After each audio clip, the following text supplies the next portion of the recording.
Hey guys, this is Gunveen and welcome back to my channel Intense Thinkers। और ये मेरे channel की आई पहली वीडियो होगी, तो please don't forget to like, comment and subscribe. तो आज का जो लेक्चर है उसमें हम सेल बायो बेसिक्स के साथ शुरू करेंगे। और ये लेसन जो 10th वाले हैं उनको भी आना चाहिए, और जो 11th में अभी एंटर किए मेडिकल फील्ड में उनके लिए भी ये बहुत ज़रूरी है। बिकॉज़ जो सेल के बेसिक्स है पूरी आपकी 11th और 12th की जो बायो है वो उस पर टिकी हुई है।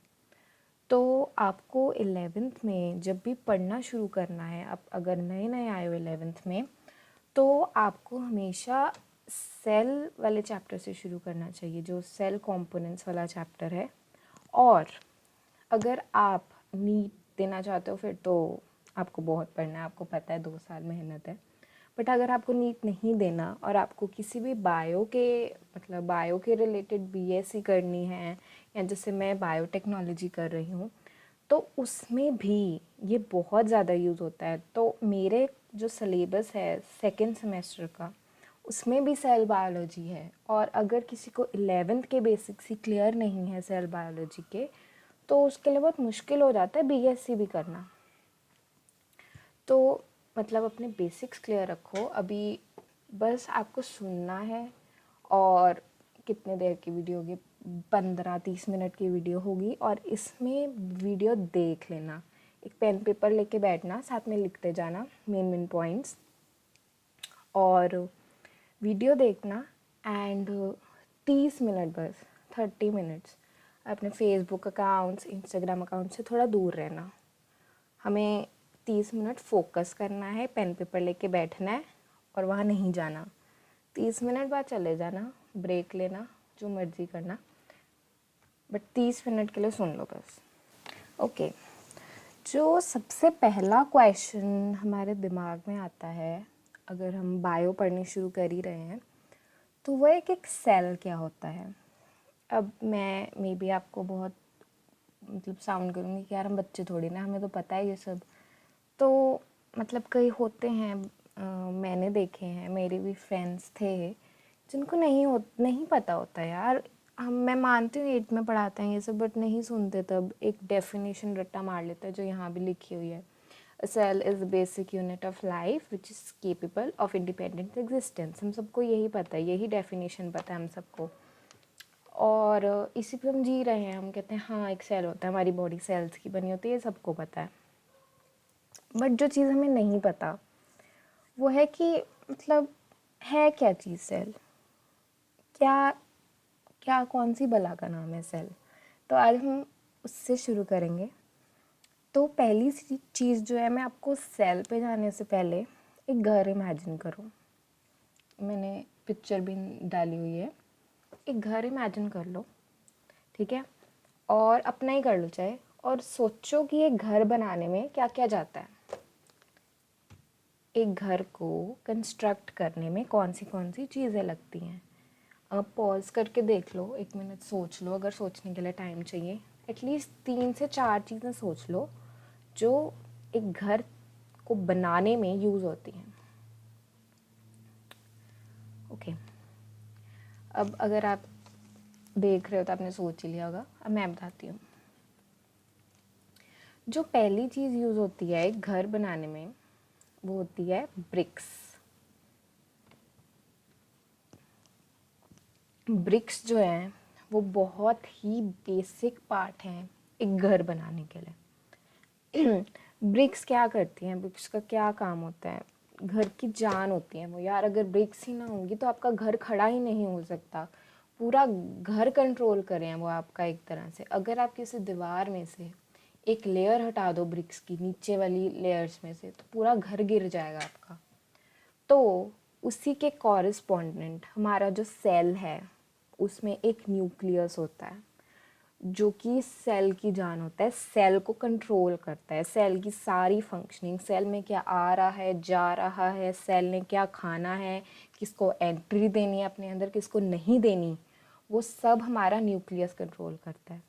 तो आप सेल को अगर इमेजिन करना है तो एक घर की तरह इमेजिन करो। सेल एक घर है, उसमें बहुत सारे कंपोनेंट्स हैं जैसे हमारे घर में होते हैं। दूसरा कंपोनेंट जैसे पाइपलाइंस होती है हमारे घर में, जिनको हम सरिया भी कहते हैं, या जो आपकी वाटर पाइपलाइंस होती हैं, उनका क्या काम होता है? सरियों का क्या काम होता है? सरियों का काम होता है आपकी जो घर है उसको स्ट्रेंथ प्रोवाइड करना, उसको शेप प्रोवाइड करना। कहते हैं ना बीम डाला हुआ है यहाँ पे, बीम क्या करता है? आपके घर को शेप में रखता है, ठीक है ना, आपका घर को लाइक खड़ा होने में हेल्प करता है। तो वैसे ही सेल में साइटोस्केलेटन होता है जो कि सेल की स्ट्रक्चर को मेंटेन करने में हेल्प करता है। सेल की शेप जो होती है वो साइटोप्लाज्म ही कंट्रोल करता है हमारा। फिर अगली चीज़ आ गई पेंट्स। जो हम घर हमारा सुंदर दिखता है बाहर से, एक्सटर्नल पेंट्स हैं जो हम अपने फेवरेट कलर के एशियन पेंट्स की ऐड भी देखी होगी सबने, पेंट करवाते हैं घर को। तो हमारे जो सेल है उसमें उस पेंट का काम एक सेल मेम्ब्रेन करती है, मतलब आउटर मोस्ट कवरिंग है हमारे सेल की। जैसे पेंट हमारे घर की आउटर मोस्ट कवरिंग होता है, तो हमारे सेल की जो आउटर मोस्ट कवरिंग है वो सेल मेम्ब्रेन होती है। और जो मेन चीज़ है वो है सीमेंट। सीमेंट को तो कोई भूल ही नहीं सकता, ब्रिक्स को साथ जोड़ के रखती हैं। और सीमेंट और क्या करता है? ब्रिक्स को जोड़ता है, स्ट्रेंथ प्रोवाइड करता है। सीमेंट भी स्ट्रेंथ प्रोवाइड करता है, क्यों नहीं करता? तो हमारे सेल में उस चीज़ का काम साइटोप्लाज्म करता है। साइटोप्लाज्म जो है उनमें वेरियस ऑर्गेनेलीज फ्लोट करते हैं। अगर ऑर्गेनेलीज का भी मतलब समझ नहीं आ रहा, कोई दिक्कत नहीं है। ये जो मैंने ऊपर सब बोले हैं, सेल मेम्ब्रेन, साइटोस्केलेटन और ये न्यूक्लियस, ये सब ऑर्गेनेलीज ही हैं। तो जो साइटोप्लाज्म है उसमें सेल के वेरियस कंपोनेंट्स जो हैं वो तैर रहे होते हैं, ठीक है। ऑब्वियसली मैंने आपको समझाने के लिए एग्जांपल दिया था घर का, ठीक है, तो कुछ डिफरेंस तो होगा यार। अब सेल घर घर है नहीं, बट आप सोच के चल सकते हो कि घर है, क्योंकि हम समझना आसान हो जाता है हमारे लिए। एग्जांपल, ऐसी एग्जांपल्स याद रहती हैं बहुत सारा। ओके, तो हमारा सेल मान लो एक घर है, तो हमारी बॉडी जो है, ऐसे मान लो हमारी बॉडी में बहुत सारे घर हैं, उनमें बहुत सारे कंपोनेंट्स है, ऑर्गेनेलीज रह रही हैं हमारे घर में सेल के अंदर। तो अब बात आती है, कई ऐसे ऑर्गेनिजम्स होते हैं जिनमें एक ही सेल होता है, मतलब एक ही घर है, आइसोलेटेड घर है, आसपास कुछ नहीं, जंगल है। तो उन मतलब ऐसे ऑर्गेनिजम्स होते हैं, सॉरी ऑर्गेनिजम्स बोल रही हूँ, ऐसे ऑर्गेनिजम्स होते हैं जिनमें एक ही सेल होता है। तो उन ऑर्गेनिजम्स को हम क्या बोलते हैं? और कई ऐसे ऑर्गेनिजम्स होते हैं जिसमें बहुत सारे सेल्स होते हैं, जैसे हम, तो उनको हम क्या बोलते हैं? हम वो देख रहे हैं। तो जो ऑर्गेनिजम्स जिनमें सिर्फ एक ही सेल होता है, सिंगल सेल्ड ऑर्गेनिजम्स, यूनि का मतलब होता है वन, सेलुलर का मतलब होता है सेल। तो जो सिंगल सेल्ड ऑर्गेनिज्म होते हैं, जैसे हमारे बैक्टीरिया हो गए, उनको हम बोलते हैं यूनिसेलुलर ऑर्गेनिजम्स। ये ऐसे ऑर्गेनिजम्स होते हैं जो किसी पे डिपेंडेंट नहीं होते अपनी फंक्शनिंग के लिए। ये ऐसा घर है जिसमें सारा सामान है, इसमें खाना भी है, पीना भी है, पानी भी आ रहा है ठीक से, सब हो रहा है, खुद ही हो रहा है। और मतलब किसी अमीर बंदे का घर है ऐसे मान लो। तो जो यूनिसेलुलर ऑर्गेनिजम्स होते हैं उनको लाइफ, मतलब अपनी लाइफ जो है, उनकी लाइफ किसी और सेल पे डिपेंडेंट नहीं होती। वो खुद ही सारे फंक्शन परफॉर्म करते हैं, जैसे एक्सक्रीशन हो गया, मतलब जो वेस्ट मटेरियल्स निकालने हैं बॉडी से, मतलब अपने सेल से, और खाना खाना है उनको, मतलब सेल मेम्ब्रेन से चीज़ें अंदर लेनी है, वो सब ये खुद कर लेते हैं। अपने सारे केमिकल्स खुद बना लेते हैं, जो भी इनको डाइजेशन के लिए चाहिए, अपनी पूरी वो मैनेज कर लेते हैं बॉडी। बट इनका एक ड्रॉबैक है, अब इस घर में स्पेस की कमी है, ठीक है ना, क्योंकि इतने सारे काम करने हैं एक ही घर में, तो ऑब्वियसली स्पेस तो चाहिए बंदे को।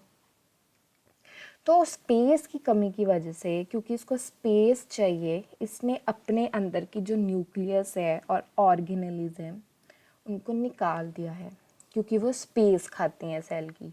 सेल मोस्टली साइटोप्लाज्म और ऑर्गेनेलीज का ही बना होता है, जो सेल का वेट होता है वो उसी पे डिपेंड करता है। बट इन सेल्स में न्यूक्लियस भी नहीं है, ऑर्गेनेलीज भी नहीं है। वो क्यों नहीं है? वो इसलिए नहीं है क्योंकि अगर ऑर्गेनेलीज होंगी उतनी ज़्यादा ऑक्सीजन डिमांड होगी सेल की, उतने ज़्यादा खाना की डिमांड होगी, तो ये छोटा सा सेल इतना कुछ अफोर्ड नहीं कर सकता। तो इसीलिए they lack a nucleus and membrane bound organelles. अगर थोड़ा समझ आ रहा है, कोई दिक्कत वाली बात नहीं है, अभी आगे जाओगे ये सब क्लियर हो जाएगा। जब आप +1 के एंड तक पहुंचोगे ना, और उसके बाद जब ये चैप्टर पढ़ोगे अपने प्री बोर्ड्स या उसके लिए जो भी है, तो आपको ज़्यादा समझ आएगा ये, क्योंकि तब तक आप बहुत फेमिलियर हो चुके होगे बायो से। अभी मैं जस्ट बेसिक्स बता रही हूँ आप लोगों को। तो अगले ऑर्गेनिजम्स आ गए मल्टी सेलुलर ऑर्गेनिजम्स। तो मल्टी सेलुलर ऑर्गेनिजम्स हैं जिनमें बहुत सारे घर हैं, बहुत सारे फंक्शंस परफॉर्म हो रहे हैं अलग अलग घरों में। हमारी बॉडी है, जैसे एक ह्यूमन इन्फेंट की फ़ोटो है यहाँ पे, नेट से आप सर्च कर सकते हो कितने सेल्स होते हैं एक ह्यूमन बेबी में। तो ये जो ऑर्गेनिजम्स होते हैं इनको आप ऐसे समझ सकते हो, बहुत सारे घर बने हुए हैं हमारी बॉडी के अंदर और वो वेरियस फंक्शंस परफॉर्म कर रहे हैं। एक घर में आप मान लो पैकिंग का काम चल रहा है, एक घर में आइटम प्रोडक्शन का काम चल रहा है, और एक घर में क्या कहते हैं इंपोर्ट हो रही हैं चीज़ें। तो ऐसे मान लो, मतलब यहाँ पे मल्टी सेलुलर ऑर्गेनिजम्स में जो काम है वो डिवाइडेड है वेरियस सेल्स के अंदर।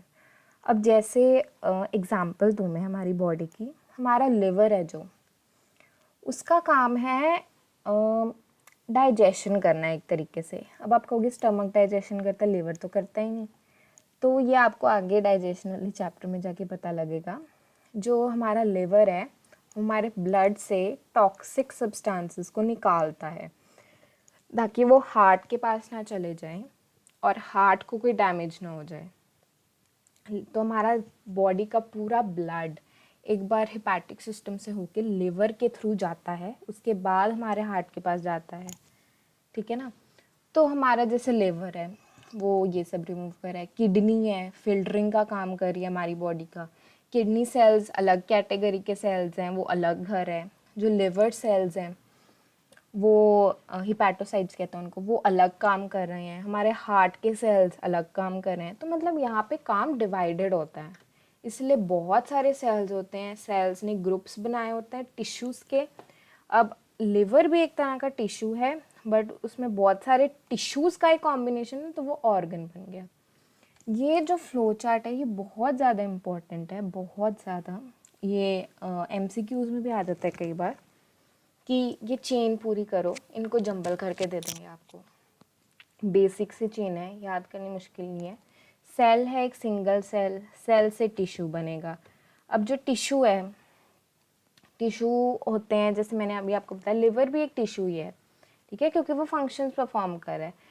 Tissues are a group of cells that perform a specific function, ठीक है। और बहुत सारे टिश्यूज जो मिल जाते हैं वो ऑर्गन बना देते हैं। ऑर्गन्स मिलकर ऑर्गन सिस्टम्स, जैसे सर्कुलेटरी सिस्टम हो गया हमारी बॉडी का, रेस्पिरेटरी सिस्टम, डाइजेशन सिस्टम।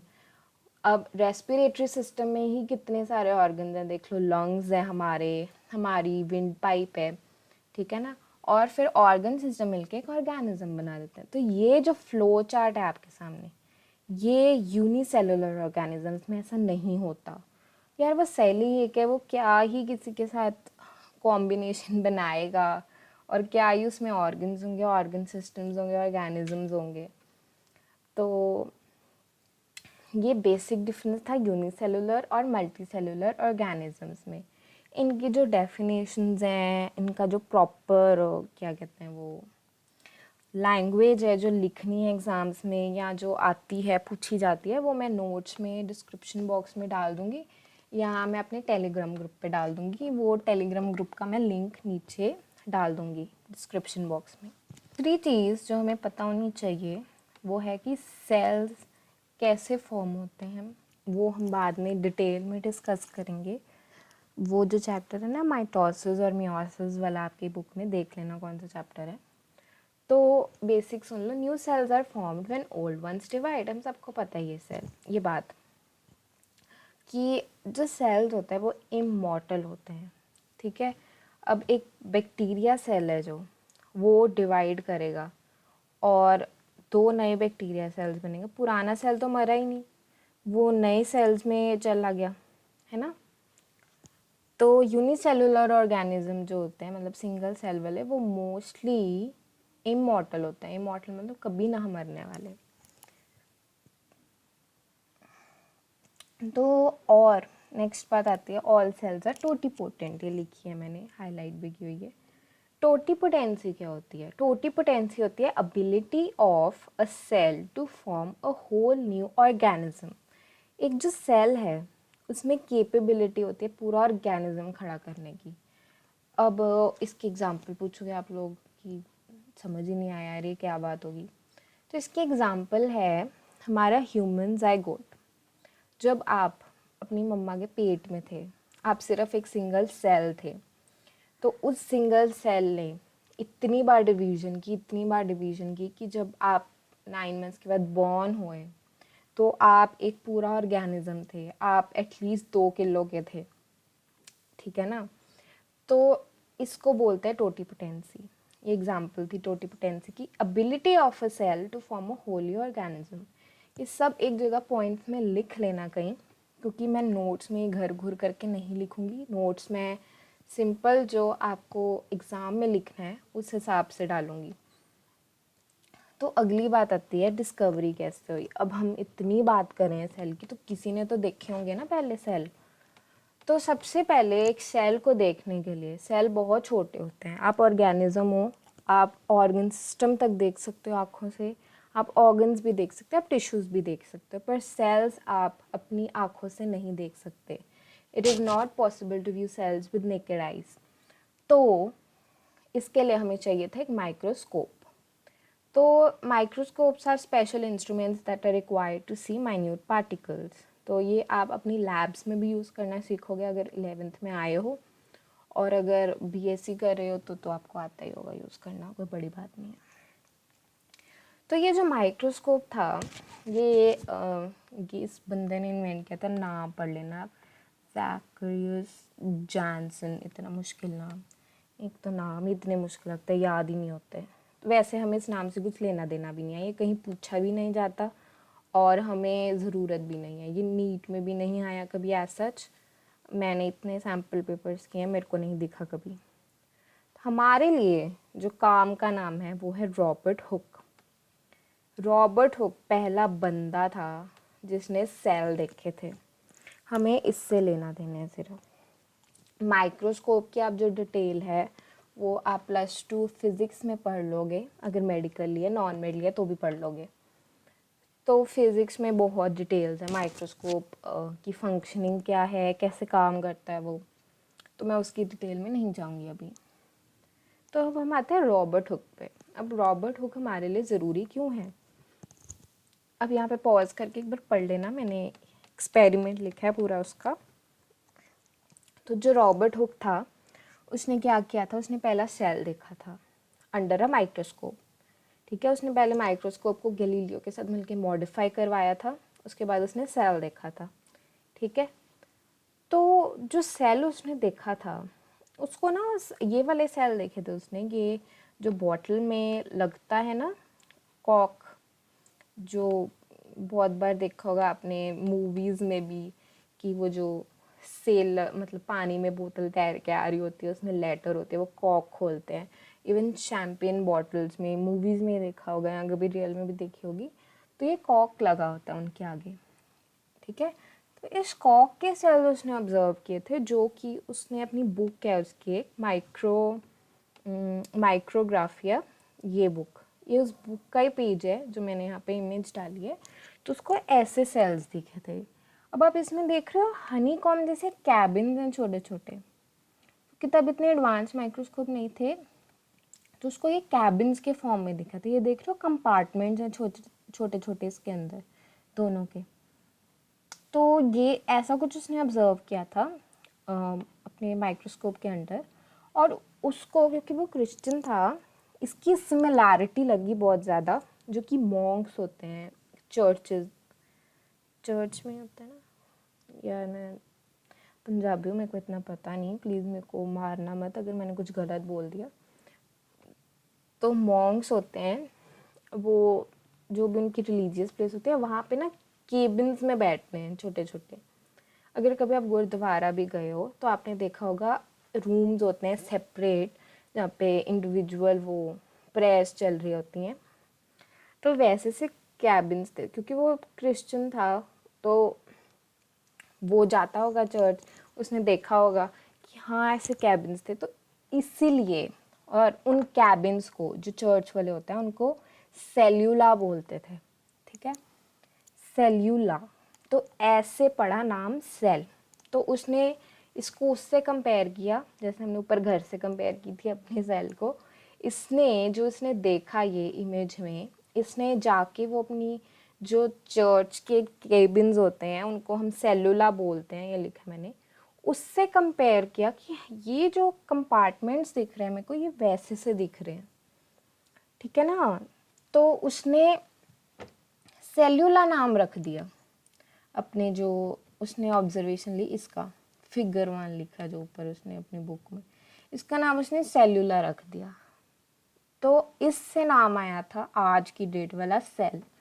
तो रॉबर्ट हुक ने हमें सेल नाम दिया, ठीक है। फिर उसके बाद ये एंटोन वैन लीवनहॉक आया था, इसने स्पायरोगैरा एल्गी, आपको आगे जब आप पढ़ोगे ना 5 किंगडम क्लासिफिकेशन में सब आ जाएगा, उस यूनिट में सब है, ये स्पायरोगैरा क्या है, ये क्या है, वो उसमें पता चलेगा, उसमें पढ़ेंगे हम। तो रॉबर्ट हुक की स्टोरी एक बार मैं ब्रीफ में दोबारा बता देती हूँ। रॉबर्ट हुक ने ये कॉक शेल्स देखे थे अंडर अ माइक्रोस्कोप। वो ऐसे कैबिन्स जैसे लगे थे, और उसको वो कैबिन अपने चर्च में जो मॉन्क्स बैठते हैं उससे बहुत सिमिलर लगे, जो वहाँ पे कैबिन्स होते हैं। तो उसने इनको नाम सेलुला दे दिया, और इससे हमारा नाम पड़ा सेल। आगे आगे सेल थ्योरी। सेल थ्योरी बहुत इम्पोर्टेंट है। सेल थ्योरी भी 2 पार्ट्स में डिवाइडेड एक्चुअली। एक है ट्रेडिशनल सेल थ्योरी, एक है मॉडर्न सेल थ्योरी। आपकी एनसीईआरटी अगर आप फॉलो करें उसमें ट्रेडिशनल सेल थ्योरी दी है, मॉडर्न इतनी नहीं दी, बट हम डिस्कस कर लेंगे, याद करने की ज़रूरत नहीं है मॉडर्न सेल थ्योरी। बस एक ओवरव्यू रखना दिमाग में पॉइंट्स का, ताकि एमसीक्यू में अगर आ गया तो टिक मारना आसान हो, दिमाग में हो कि हाँ ये कुछ पढ़ा है ऐसा, ठीक है ना। तो सेल थ्योरी स्कीडन एंड स्क्वैन ने दी थी हमें। अब मैं इनको मैथ्यूस और थियोडर बोलूँगी, मेरे को एंड वाले नाम बहुत मुश्किल लग रहे हैं, आपको याद करने पड़ेंगे, ये इम्पॉर्टेंट है, ये आ जाते हैं, मैं हाईलाइट कर देती हूँ यहाँ पे, ये नाम आ जाते हैं, बोर्ड्स में भी आ जाते हैं। ये बोर्ड्स में आप कहोगे +2 में होते हैं, दी क्या बोल रहे हो, बोर्ड्स में पूछ लेते हैं ये सेल थ्योरी का, +2 में भी लिंक मिल जाएगा इसका कहीं ना कहीं, नीट में तो पूछ ही लेते हैं, और कॉलेज में तो कर ही लेना, पूछ लेंगे। कॉलेज में तो अगर आया तो cell theory, fundamentals of cell theory, और मॉडर्न सेल थ्योरी, और ये इश्यूज अगेंस्ट सेल थ्योरी, ये सब लिखना पड़ेगा, सब याद करके, क्योंकि सेल थ्योरी जो होती है वो मतलब 13 नंबर की आती है सीधा कॉलेज में। तो अब सेल थ्योरी आई कैसे। अब आप सोचोगे इनका नाम इकट्ठे है तो ये इकट्ठे ही काम कर रहे होंगे दोनों, तो इन्होंने इकट्ठे कुछ ऑब्जर्वेशन दी होंगी और इकट्ठे ही काम करके, बट ऐसा नहीं है, ये बहुत बड़ी मिसकंसेप्शन है। बच्चे ये लाइन सोच लेते हैं हाँ ये इकट्ठे होंगे, कोई दोस्त होंगे, काम कर रहे होंगे, कलीग्स होंगे, नहीं। तो ये दोनों एक ही साल 1838 का जो साल था उसमें मैथियस एंड थियोडर अपनी अपनी लैब्स में अपने अपने ऑब्जर्वेशंस कर रहे थे। जो मैथियस था वो एक जर्मन बोटानिस्ट था, तो वो प्लांट इश्यूज पे, क्योंकि botany is all about plants, तो वो प्लांट टिश्यूज़ पे रिसर्च कर रहा था, जबकि ये जो थियोडर था वो एनिमल टिश्यूज़ पे रिसर्च कर रहा था, ठीक है। तो मैथियस जो था, क्योंकि वो प्लांट टिश्यूज़ को स्टडी कर रहा था, ऑब्वियसली हमें इतना बेसिक पता है प्लांट सेल में एक सेल वॉल होती है और जो कि एनिमल सेल में नहीं होती। तो इसको पता लगा कि प्लांट सेल में सेल वॉल है, जबकि थियोडर क्योंकि एनिमल सेल्स और टाइप्स ऑफ एम्ब्रियो स्टडी कर रहा था, तो इसने देखा कि animal cells lack a cell wall, उनमें सेल मेम्ब्रेन होती है। तो 1838 में इन दोनों ने अपनी फाइंडिंग्स, एक दूसरे को मिले होंगे ये, and they compared the findings, मतलब इन्होंने अपनी फाइंडिंग्स डिस्कस की एक दूसरे से और इकट्ठे मिलके नेक्स्ट ईयर 1839 में इनको पब्लिश कर दिया, मतलब इनको न्यूज़पेपर में पब्लिश किया। जब भी आप कोई रिसर्च पेपर लिखते हैं, आपको किसी बुक में उसको पब्लिश करवाना पड़ता है या न्यूज़पेपर में, ताकि वो लाइक वैलिड हो। तो इन्होंने भी वही किया। ईयर याद कर लेना, 1838 दोनों का सेम है, और 1839 में इन्होंने सेल थ्योरी दी। अब सेल थ्योरी में इन्होंने क्या बात की, फंडामेंटल्स हैं, all living things are made up of cells, हम सबको पता है ये एज इट इज़ याद करने वाली बात है, कुछ ज़्यादा समझाने वाला है नहीं इसमें। सारे सेल्स सारे लिविंग थिंग्स सेल्स के बने होते हैं और उनके प्रोडक्ट्स के बने होते हैं। हर सेल में प्रोटोप्लाज्म होता है, प्रोटोप्लाज्म में साइटोप्लाज्म। अभी मैं सेम चीज़ नहीं है, मैं डिफरेंस बताऊंगी आगे जाके, अभी बेसिक्स चल रहे हैं तो एक ही मान लो। प्रोटोप्लाज्म थोड़ा अलग है साइटोप्लाज्म से, डिफरेंस बताऊंगी मैं। तो न्यूक्लियस है सेल में, ठीक है, मेम्ब्रेन होती है, कई में नहीं होती। अब इन्होंने क्लासीफाई नहीं किया, प्लांट सेल्स में होती है, एनिमल्स में नहीं। इन्होंने जनरल स्टेटमेंट दी, मेम्ब्रेन विद और without a cell on its outside. इन्होंने एक जनरल स्टेटमेंट दी है। इन्होंने ये नहीं मेंशन किया इसमें कि प्लांट सेल में होती है उसमें नहीं होती। All cells are basically like in their chemistry and physiology, मतलब वाइड व्यू में देखें तो सारे प्लांट सेल्स एक जैसे लगते हैं, मतलब सेल वॉल है, उनमें ऑर्गेनेलीज हैं, सेम ऑर्गेनेलीज हैं, नंबर डिफरेंट होगा बट बेसिक चीज़ तो सेम है ना। और all activities of an organism are sum total of interaction of cells, ठीक है, ये आगे जाके समझ आएगा। फोर्थ पॉइंट, सेल्स कैसे इंटरेक्ट करते हैं। सेल इंटरेक्शन की अगर मैं एग्जांपल दूँ आपको, तो हमारा जो न्यूरल सेल्स होते हैं, इम्पल्स आती है जब, न्यूरल कोऑर्डिनेशन में पढ़ोगे अच्छे से, तो इम्पल्स जब आती है ना, वो बहुत सारे सेल्स जो न्यूरॉन्स होते हैं वो जंप करवाते हैं इम्पल्स को एक से दूसरे, तो वो भी एक टाइप ऑफ सेल इंटरेक्शन ही है। तो अभी बहुत बेसिक सेल थ्योरी थी, अब हम पढ़ेंगे मॉडर्न सेल थ्योरी। मैंने कहा आपको मॉडर्न सेल थ्योरी याद करने की ज़रूरत नहीं है बिल्कुल भी, एक जनरल वो रख लेना दिमाग में ओवरव्यू, और ये पढ़ लेना। मैं पढ़ूँ यार, पढ़ लेना ये, मैं पॉज करके पढ़ लेना, या मैं नीचे डाल दूँगी इसको नोट्स में। अगली चीज़, जो मेन चीज़ मैं इश्यूज़ की बात करना चाहती हूँ, issues raised against the cell theory.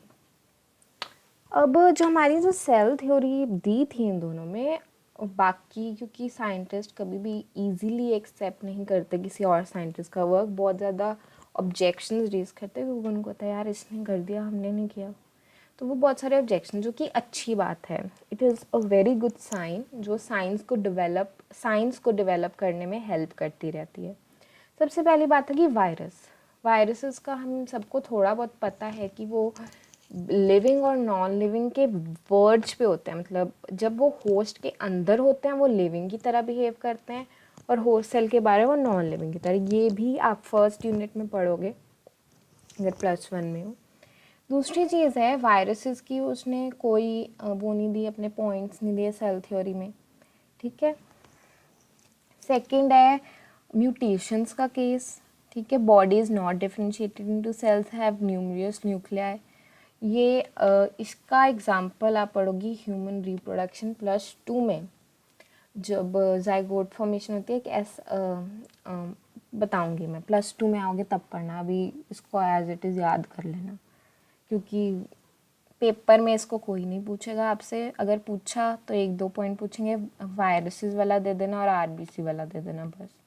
ये जो है ये बहुत डीप नॉलेज वाला पॉइंट है, इसको हम +2 में आओगे तो पढ़ लोगे, अभी के लिए छोड़ दो क्योंकि हमें ये नीट के लिए चाहिए चीज़। प्रोटोजोन्स और थैलोफाइट्स, अगेन प्रोटोजोन्स और थैलोफाइट्स के बारे में पढ़ोगे, ये पॉइंट भी छोड़ दो। अभी आपने आपने ये सब पढ़ा नहीं ना, अभी हम पहला ही चैप्टर सेल का शुरू कर रहे हैं, मैं तो कर रही हूँ, मतलब I prefer studying cell before any other chapter of class 1।